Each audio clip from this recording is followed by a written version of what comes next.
Daniel's the clock's winding down, and then everybody starts piling on the field. What's going through your mind? Man, I was really just looking for my mom. My mom and my family were here today. They got to come out for graduation this weekend as well, and it was just a really big moment for her to see everything that I've been working for, all the work that we've been putting in. And I was just, honestly, I was sifting through people looking for my family, just trying to find them. But just the number of people who walked up to me and shook my hand, alumni, fans, students, just saying thank you for, playing at Montana State. It was a wild feeling, man.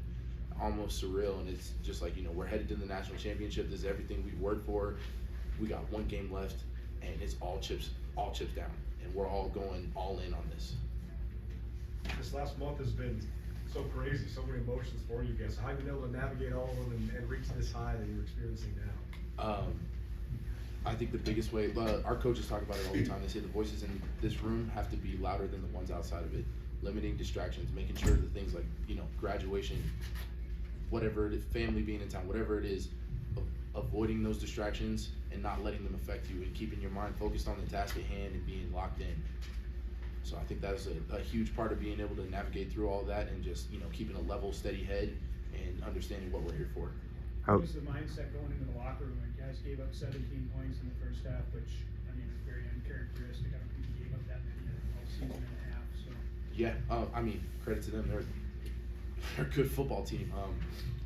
It wasn't so much that we had to really change anything. We just had to do what we were doing better. We had a game plan, a good game plan, and we just needed to stick to it and just execute better. That's all it was. How motivated were you guys to play for the injured guys today? Extremely. Chase, specifically Chase Benson, one of our brothers on the D line. That's a huge loss to us, and not just on the playing field, but that's you hate to see one of your brothers hurting like that. And knowing how much he put into this program and how much he sacrificed for this program just makes us want to go out and ball even harder. We talked about it in pregame, just going and winning for Chase, like putting our body on the line for Chase. So, what does it say about your whole defense that without Chase, Ty, and what does it say about your depth too that you guys were still able to perform the way you did? I dedicate it to our mentality and our culture here. It's next man up. Like I said, it's a huge loss losing him, but the next guy up has to be able to get the job done. That's why we have backups.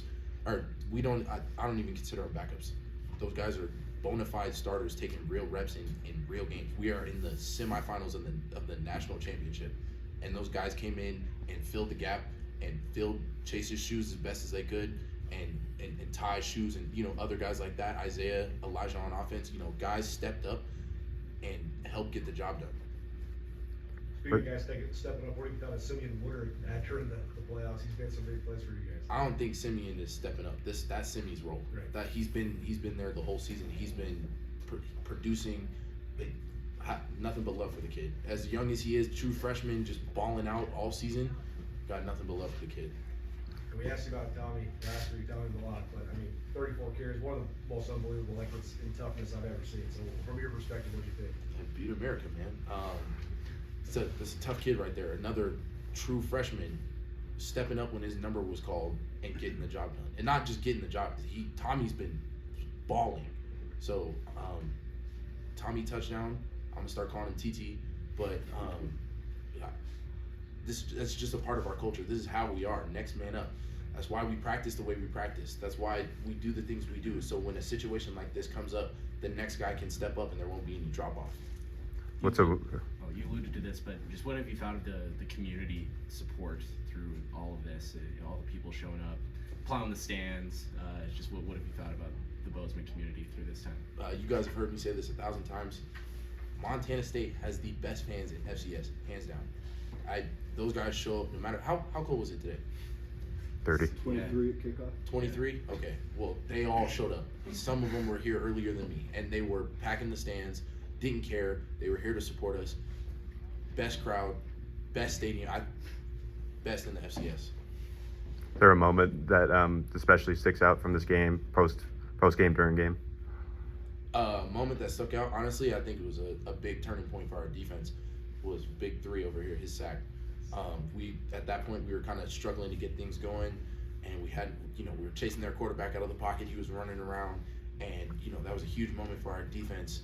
And, you know, just him, I was standing right next to him. He smacked the mess out of him, hit him. And that was a huge part of our defense. It got some momentum going, got our defense rolling, and we all started building off that momentum.